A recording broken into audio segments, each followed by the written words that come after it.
महीने में जिसकी फैक्ट्री ना चलती हो, बहुत दुकान ना चलती हो, तो हनुमान जी के पांव का थोड़ा सा सिंदूर लेकर यदि उस सिंदूर को किसी भी फैक्ट्री या दुकान में हनुमान जी के छोटे भाई गतिमान के नाम से अगर एक बिंदी भी सिंदूर की रख दी जाती है तो वो दुकान और फैक्ट्री भी झड़के से चलना प्रारंभ हो जाती है। गतिमान हनुमान जी के छोटे भाई,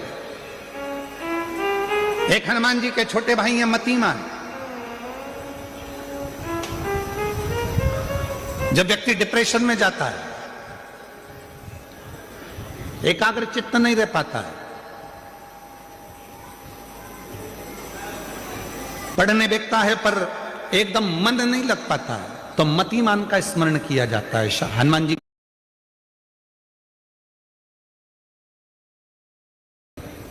मतिमान, और कहते हैं एक दुर्वा यदि मतिमान के नाम से शंकर भगवान की शिवलिंग पर चढ़ा दी जाए और उसी दुर्वा को वापिस लेकर आया जाए, अंधेरा होने से पहले, सूर्य अस्त होने के पहले, शाम के प्रदोष के पहले यदि उस दुर्वा को उस व्यक्ति को चबा चबा कर खिला दो तो हो रहा है, डिप्रेशन में है, चिंता में है, टेंशन में है और उसका विवेक काम नहीं कर रहा, बुद्धि है या पढ़ने में मन नहीं लग पा रहा है, तो उसको आप एक दुर्वा मतिमान, हनुमान जी के तीसरे नंबर के भाई मतिमान के नाम से अगर खिला देते हैं तो उसकी बुद्धि केंद्रित होना प्रारंभ हो जाती है और वो डिप्रेस से हटना प्रारंभ हो जाता है, मन स्थिर होने लगता है। मतिमान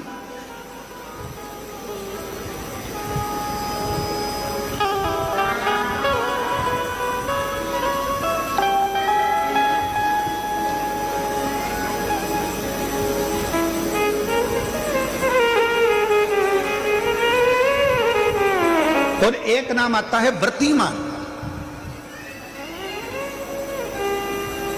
इसका प्रैक्टिकल तुम अभी यहीं से कर लेना, ठीक है?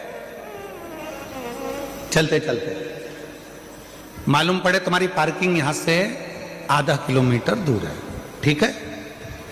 अरे बोलो तो जम के, आधा किलोमीटर दूर तुम्हारी पार्किंग है और तुम्हारी उम्र लगभग बहुत हो गई, मालूम पड़े तुम थोड़े वृद्ध हो गए हो और तुम्हारा घुटना दुख रहा है, तुम्हारी कमर दुख रही है, चलते चलते बड़ी मुश्किल से तुम कथा स्थल तक पहुंचे हो, अब मन में आ रहा है कि मुझे वापस पार्किंग तक जाना है, कैसे जाऊंगी, पाँव तो दुख रहा है। तो एक काम आज चलते चलते करना कि कहीं सीवर वाला महाराज झूठ तो नहीं बोल रहा है, तो प्रैक्टिकल करके जाना। क्या करोगे, यहां से जाते समय आप जब जा रहे हो और आपके शरीर का कोई अंग जब दुख रहा है तो श्री शिवाय नमस्तुभ्यम कहकर श्री व्रतिमान हनुमान का स्मरण करो। किसका स्मरण करना है? जम के बोलो, व्रतिमान हनुमान। व्रतिमान हनुमान का स्मरण करके कहीं पर भी बैठकर अपने पांव की छोटी वाली जो उंगली है उसको जम के दबाना और दबाने के बाद चल देना। जिस जगह पर भी दर्द हो रहा होगा मेरा बाबा आपको मंजिल तक पहुंचाएगा, दर्द होने नहीं देगा। कल नहीं करना, प्रैक्टिकल आज ही करना। काल करे सो आज कर।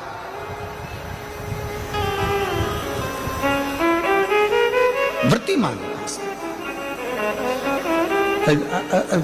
आज करेंगे गुरुजी, 3 महीने में फर्क दिखेगा। तुम तो आज की आज का बताओ ना कि आज की आज में फल कैसे मिले। तुम तो बिल्कुल तैयारी में बैठो। जाते जाते व्रतिमान हनुमान भगवान श्री शिवाय नमस्तुभ्यम का स्मरण कर कर एक ऊर्जा के साथ, ताजगी के साथ चलते जाओ। शिव थोड़ा बहुत नहीं देते, मेरे भगवान देते हैं चप्पल फाड़।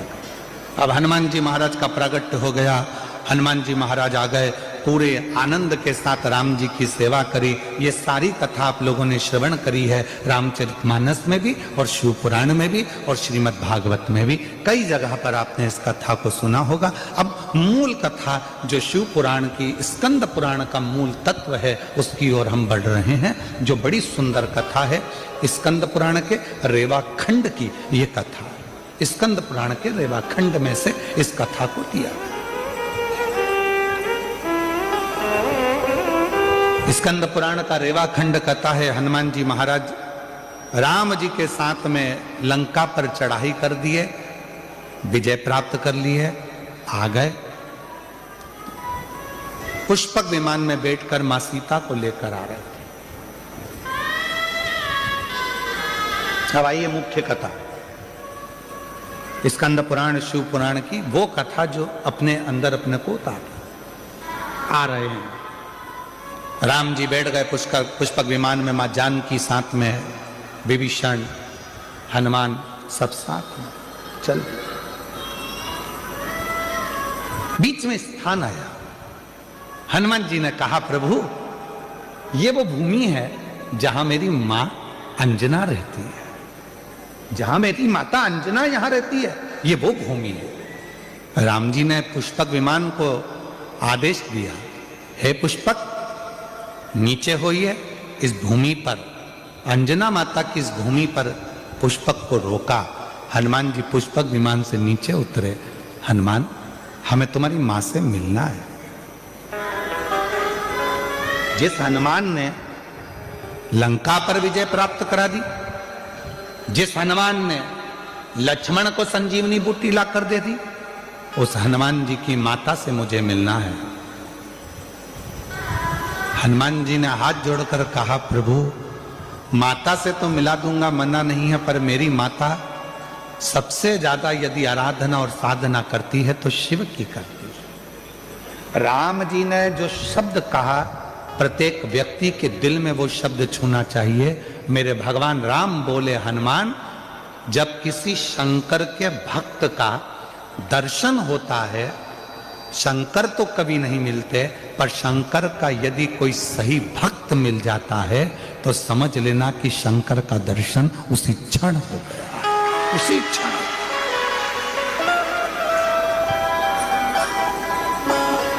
उसी क्षण शिव का दर्शन उसी पल हो गया, शंकर भगवान का दर्शन उसी पल हो गया।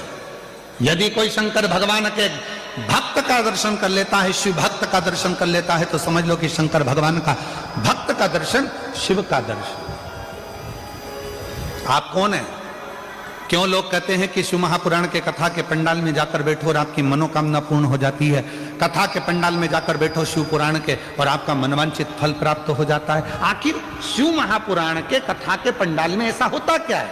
उसका एक कारण है, इतने सारे शिव भक्त जिनको किसी ने गाड़ी नहीं भेजी, जिनको किसी ने टिकट का पैसा नहीं दिया, जिनको किसी ने बहुत सारे अच्छी जगह नहीं दी गई कि तुम यहां आराम से बैठना, यहां आराम से खाना, आराम से रहना, ऐसा नहीं। शंकर का भक्त अपने झोले में 2 पानी की बोतल, एक बिछाने की दरी, एक ओढ़ने का कंबल और अपना खाने का सामान साथ लेकर आता है, छाता साथ में लाता है और जहां मौका मिल जाए वहां बैठकर कथा सुनता है। अर्थात बिना लोभ, बिना लालच, बिना किसी व्यापार या व्यवसाय के वो शिव को समर्पित होकर आया है, शंकर का होकर आया है। इसलिए ऐसे भक्त का जब दर्शन होता है तो हमारी मनोकामना अपने आप पूरी होना प्रारंभ हो जाती है, पूरी। हनुमान जी ने कहा ये मेरी माता अंजना का गांव है और माता अंजना यहां रहती हैं, पर वो शिव की परंपरा। राम जी ने कहा हनुमान, जब किसी शंकर भगवान के भक्त का दर्शन होता है, शिव भक्त का जब कभी दर्शन होता है और वो शिव भक्त अपनी दृष्टि से हमको देख लेता है, तो निश्चित है हमारे आधे से ज्यादा दुख उसी पल खत्म हो जाते हैं, समाप्त हो जाते हैं उसी क्षण।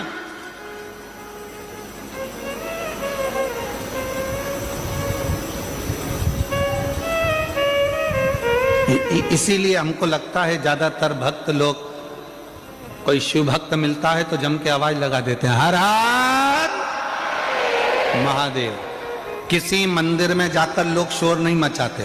द्वारकाधीश के मंदिर में जाओ कोई शोर मचाता नहीं मिलेगा, जगन्नाथ जी के मंदिर में जाओ कोई शोर मचाता नहीं मिलेगा। जितने भी भारत की भूमि पर स्वामी नारायण आदि मंदिर हैं वहां दर्शन करने के लिए जाओ, कोई शोर मचाता नहीं मिलेगा। जितने भी बड़े बड़े मंदिर हैं, किसी मंदिर में कोई शोर मचाता नहीं मिलेगा, पर कभी भी कोई 12 ज्योतिर्लिंग में या शंकर जी का मंदिर आपके नजदीक में है, वहां दर्शन करने जाओ तो लोग शोर मचाते जरूर मिलेंगे। कोई पीछे से खड़े होकर चिल्ला रहा, कोई जम के चिल्ला रहा हारा हारा, कोई कहीं से आवाज लगा रहा बम बम बोले। जहां मर्जी पड़ती है लोग वहां से आवाज लगाना चालू कर देते हैं, शोर मचाते हैं, चिल्लाते हैं।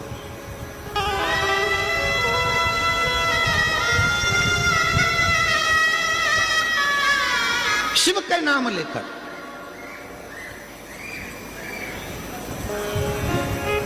आप में से कई लोगों ने श्रीमद् भागवत कथा सुनी होगी, आप में से कई लोगों ने राम कथा सुनी होगी, आप में से कई लोगों ने विष्णु पुराण सुनी होगी, आप में से कई लोगों ने देवी भागवत सुनी होगी। ना जाने कितने कितने पुराण शास्त्र आपने सुने होंगे। सारे पुराण और शास्त्र उठाकर देखिए, एक भी पुराण शास्त्र ये नहीं कहेगा कि किसी भी असुर ने, राक्षस ने शंकर भगवान को युद्ध के लिए ललकारा। जितने भी असुर ने ललकारा वो सबने भगवान को ललकारा, विष्णु जी को ललकारा, ब्रह्मा जी को ललकारा, इंद्र को ललकारा, युद्ध के लिए देवी को ललकारा। पर किसी भी असुर ने, किसी भी राक्षस ने, किसी भी असुर ने, किसी भी दानव ने भगवान शंकर को युद्ध के लिए नहीं ललकारा। क्यों नहीं ललकारा? देवता तो देवलोक में रहते थे, भगवान विष्णु, भगवान शंकर तो पृथ्वी पर रहते थे, तो यहां तो शंकर भगवान को ललकार देना था। पर शंकर भगवान को एक ने भी नहीं ललकारा। शिव जी को कोई ललकारता ही नहीं था युद्ध के लिए, कि कोई नहीं कहता था आओ शंकर भगवान मुझे तुमसे युद्ध लड़ना है। देव राक्षसों ने कहा, असुरों ने कहा, हे नारायण आओ मुझे तुमसे युद्ध लड़ना है। ब्रह्मा जी मुझे तुमसे युद्ध लड़ना है, इंद्र मुझे तुमसे युद्ध लड़ना है, हे शक्ति मुझे तुमसे युद्ध लड़ना है। सारे देवी देवताओं को असुरों ने ललकारा, पर शंकर भगवान को एक भी असुर नहीं ललकारता था। कारण क्या था? उसका एक कारण था कि जितने देवता थे, 33 कोटि देवता, जितने देवता थे, शंकर भगवान के पास में जैसे तुम्हारे घर में 15 सदस्य हैं या 5 सदस्य हैं या 6 सदस्य हैं, 9 सदस्य हैं, 10 सदस्य हैं, तुम्हारे घर में जितने सदस्य हैं, प्रत्येक सदस्य के पास में जैसे 33 कोटि देवता हैं, और 33 कोटि देवता में एक देवता के पास में जितना बल है, एक देवता के पास में जितनी सेना है, स्कंद पुराण कहती है, लिंग पुराण कहती है, शिव पुराण कहती है कि 33 कोटि देवता, और 33 कोटि देवताओं से अंदाजा लगाना कि एक देवता की गिनती में अगर हम लेते हैं तो ऐसे मिलाकर 33 कोटि देवता होते हैं, और 33 कोटि देवता के 33 कोटि गण शिव जी के पास हैं। अब तुम घर जाके जरा अंदाजा लगाना कि कितने हो गए। मतलब शंकर भगवान के पास में 33 कोटि अगर देवता हैं तो 33 कोटि देवता के 33 कोटि कोटि गण हैं शिव जी के पास। शास्त्र कहता है शंकर भगवान के गण जब जम के चिल्लाते थे, एक साथ जब आवाज लगाते थे और जो चिल्लाकर दौड़ते थे, तो जितने भी असुर हैं उनकी धर्म पत्नियां जो गर्भ से होती थीं, उनका गर्भ गिर जाता था और असुरों के कान में से रक्त बहना प्रारंभ हो जाता था। युद्ध की तो जरूरत ही नहीं पड़ती थी, गणों के चिल्लाने से ही असुर मर जाते थे, प्राण छूट जाते थे चिल्लाने से।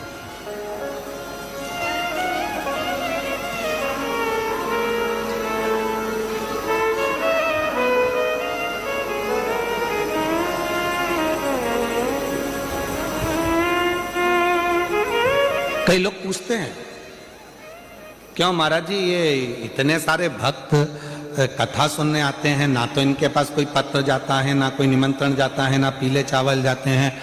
अगर कोई राजनेता को भी सभा करना पड़ती है तो गाड़ियां लगाना पड़ती है, गाड़ियां भेजना पड़ता है, तब लोगों को बुलाना पड़ता है। और साथ में बुलाओ तो बुलाओ, भोजन का टिफिन भी हाथ से दो और उनके लिए पूरी व्यवस्था करो, कुर्सी लगाओ, ये लगाओ, वो लगाओ, सम्मान दो, गाड़ी भेजो, घोड़ा भेजो, समय पे लाओ, समय पे छोड़ के आओ।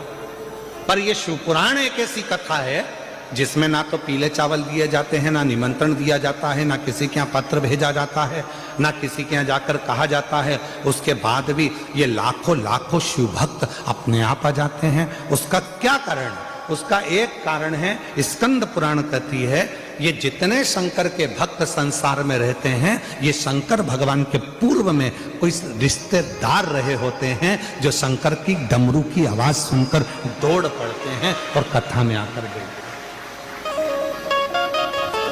शिव के गण है।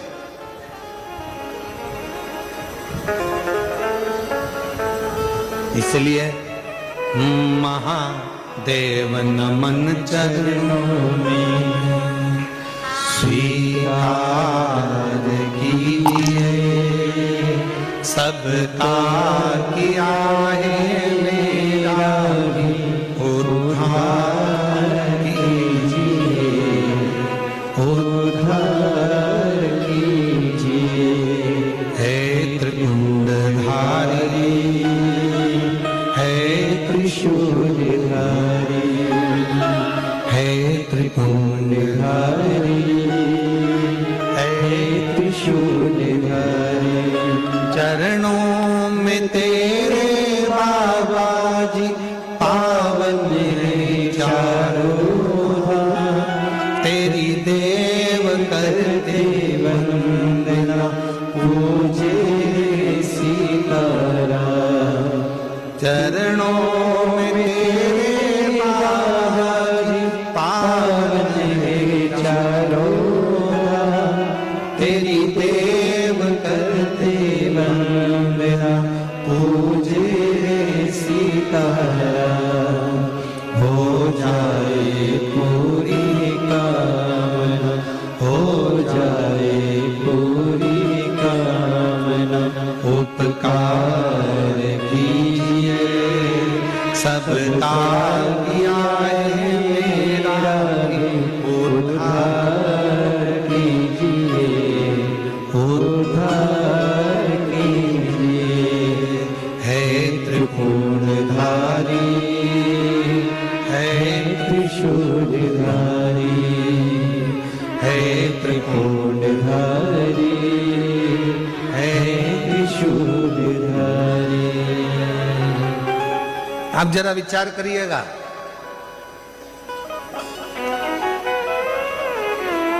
शिव के गण इतने प्रबल हैं, एक बार यदि जाग जाएं तो दुनिया में किसी की सामर्थ्यता नहीं है जो इनके आगे टिक जाए। ये कथा संत, साधु, महात्मा, प्रवचन क्या कर रहे हैं? आपको जगाने का काम ही तो कर रहे हैं, ये जगाने का ही तो काम कर रहे हैं।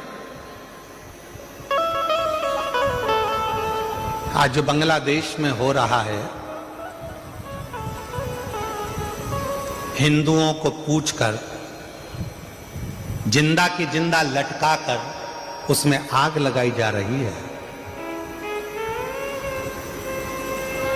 आज जो बांग्लादेश में हो रहा है, हिंदुओं को पूछकर जो जिंदा लटकाकर आग लगाई जा रही है, वो दिखाया जा रहा है, वो दिखाने का प्रयास कर रहे हैं।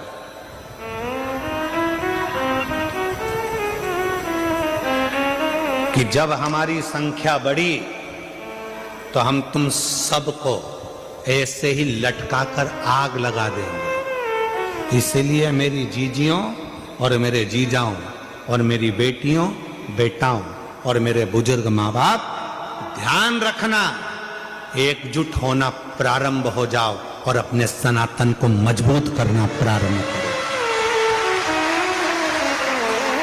अपने सनातन को मजबूत करना प्रारंभ करो, वरना आने वाला समय बड़ा विचित्र होगा, बड़ा विचित्र।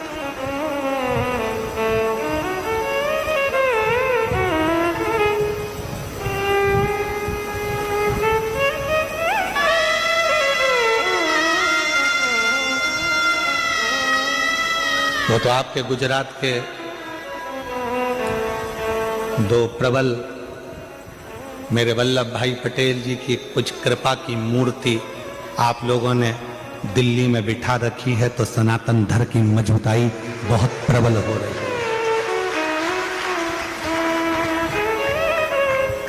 सनातन धर्म प्रखर हो रहा है, प्रबल हो रहा है।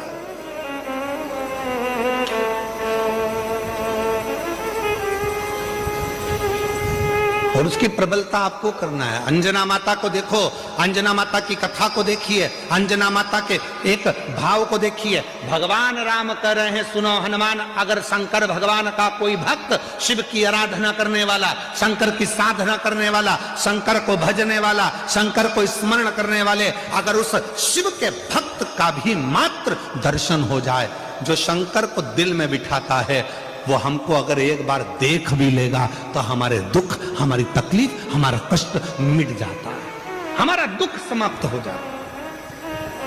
अब इसमें ना जाने कितने शंकर के भक्त आए होंगे, इस पूरी कथा में ना जाने शंकर भगवान के कैसे कैसे भक्त आए होंगे, जो शिव की भक्ति के लिए रात भर, ठंड पड़ रही है, पड़े हुए हैं, ठंड में पड़े, खाने को मिला तो ठीक, ना मिला तो ठीक, पड़े। हम नहीं जानते कौन से यूट्यूबर हैं, एक यूट्यूबर ने कोई रील डाली होगी, और वो रील ऑफिस से, सीहोर से आशीष के पास आई, तो आशीष ने हमको रील दिखाई, तो उस रील में आशीष ने दिखाया कि कोई दुबई से भी एक बहन यहाँ आई हुई है और कथा के पंडाल में रात रात रुककर कथा का श्रवण कर रही है। वो दुबई वाली बहन कहाँ बैठी है? अगर बैठी हो तो मैं निवेदन करूंगा कि आप ही हैं, आ जाओ आ जाओ आ जाओ। ये दुबई से कथा सुनने के लिए आई और कथा के पंडाल में रात्रि विश्राम कर कर कथा का लाभ ले। और मैं उन यूट्यूबर को भी धन्यवाद दूंगा जिन्होंने इनकी रील डाली। अगर वो भी, अगर उनके, उसका नाम तो मुझे मालूम नहीं है और यूट्यूबर कौन सा है वो भी नहीं ध्यान में, पर अगर वो यूट्यूबर अगर यहाँ बैठे हों तो मैं उनको भी निमंत्रण दूंगा कि वो भी पधारें, कि आपकी रील के कारण आज पूरा सनातन धर्म को ये मालूम पड़ रहा है कि शिव की भक्ति कैसे होती है, शंकर की साधना कैसी होती है, शिव की आराधना कैसी होती है, शिव भक्ति कैसी होती है। और फिर निवेदन करूं मैं इस गुजरात की पवित्र भूमि से, सूरत की पवित्र भूमि से, जितने यूट्यूबर हैं, जितने सोशल मीडिया है, और जो आप लोग अपनी चैनल के माध्यम से, अपने यूट्यूब के माध्यम से रील बनाने वाले जितने भी यूट्यूबर हैं, आज आपने सिद्ध कर दिया इस शिव महापुराण की एक एक रील बनाकर कि हमारा सनातन धर्म ऐसा है, हमारे सनातन धर्म की जागरूकता है ऐसी। आप सनातन को मजबूत कर रहे हैं। सारे यूट्यूबरों को, जितने भी यूट्यूबर लगे हैं सूरत के, गुजरात के, उन सबको मैं नमन करता हूं, प्रणाम करता हूं। आपकी भक्ति को, आपकी सनातन की जागरूकता को।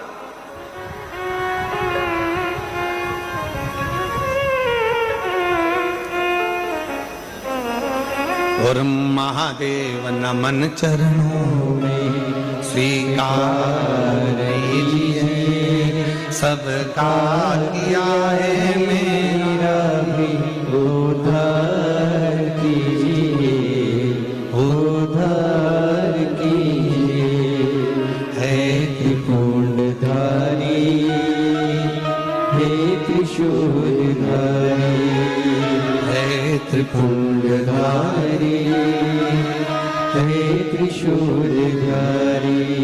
चरणों में तेरे बाबा जी पावन है चारों धाम, चरणों में तेरे बाबा जी पावन है चारों धाम। तेरी देव करते वंदना, पूजे सीताराम, हो जाए पूरी कामना, हो जाए पूरी कामना, उपकार। ब्रह्मा जी माने नहीं, फिर झूठ बोल दी। शिव जी ने अपने पांव के अंगुष्ठ से नख तोड़ा, बाहर फेंका, काल भैरव को प्रकट कर लिया। काल भैरव से कहा इस ब्रह्मा का सिर काट दो।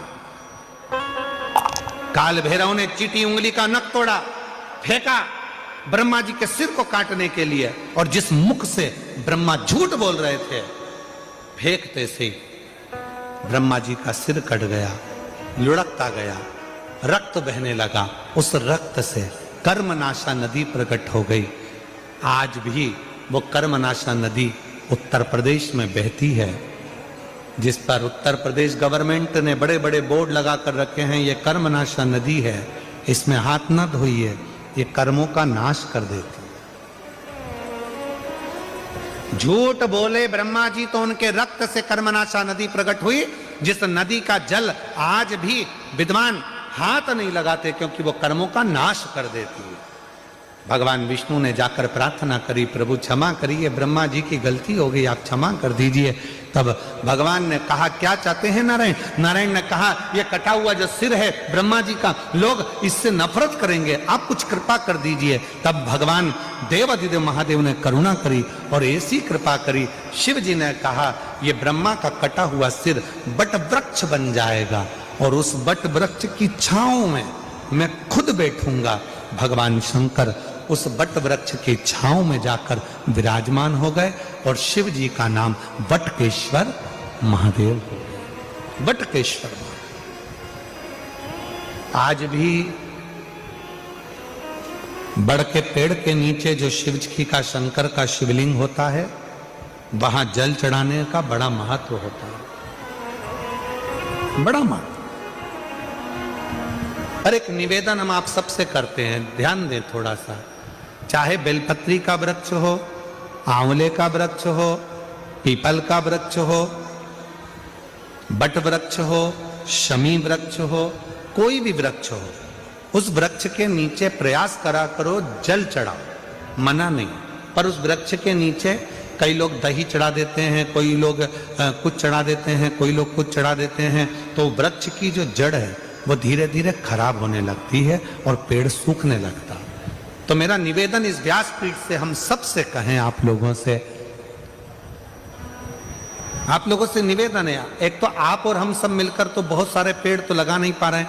अभी ग्रीन शिवरात्रि के रूप में हम लोग वृक्षारोपण कर रहे हैं, तो आप और हम लगाएंगे। पर निवेदन है, जो बड़े बड़े वृक्ष हैं उनके नीचे ना तो दही चढ़ाइए, ना दूध चढ़ाइए, ना शहद चढ़ाइए, ना शक्कर चढ़ाइए, उन वृक्षों के नीचे केवल और केवल जल चढ़ाइए। जल चढ़ाने से पेड़ सूखेगा नहीं, पर आप जब अनेक तरह का सामान पेड़ के नीचे चढ़ाते हो तो वो वृक्ष धीरे धीरे सूखने लगता है, सूखता। इसलिए उस वृक्ष की रक्षा करना अपना कर्तव्य।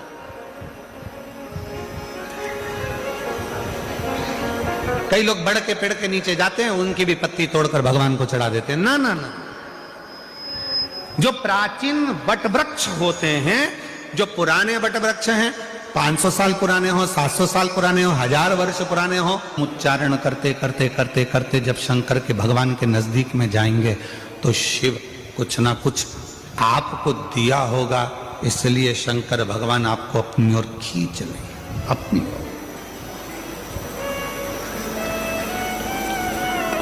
हर कोई सा पाना और हर कोई सा नट हर जगह पे फिट नहीं होता। नट जानते हो? अरे बोलो तो जम के। पाना जानते हो? गाड़ी में वो नट को कसने वाला। हर कोई सा पाना और हर कोई सा नट हर जगह पर फिट नहीं होता है। जो नट जिस स्क्रू के लिए बना हुआ है वो उसी में फिट होता है। उसी तरह संसार सागर में पूरी मृत्यु लोक में जितने भी लोग रहते हैं उसमें से कुछ लोग ऐसे हैं जो शंकर भगवान को भजते हैं। तो समझ लेना कि तुम वो नट हो जो शंकर नटराज में ही फिट हो सकते हो, दुनिया में कहीं फिट नहीं हो सकते।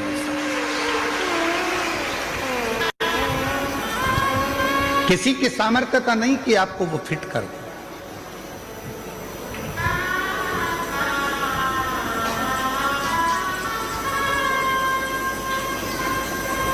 किसी की सामर्थ्य।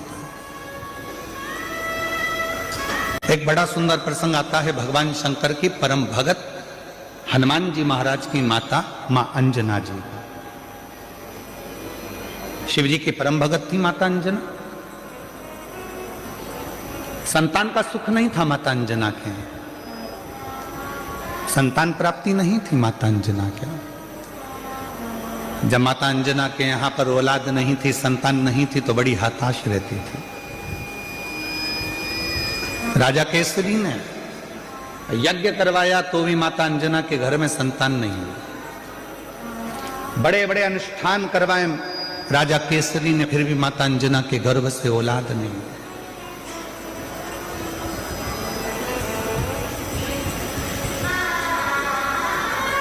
बहुत कठिन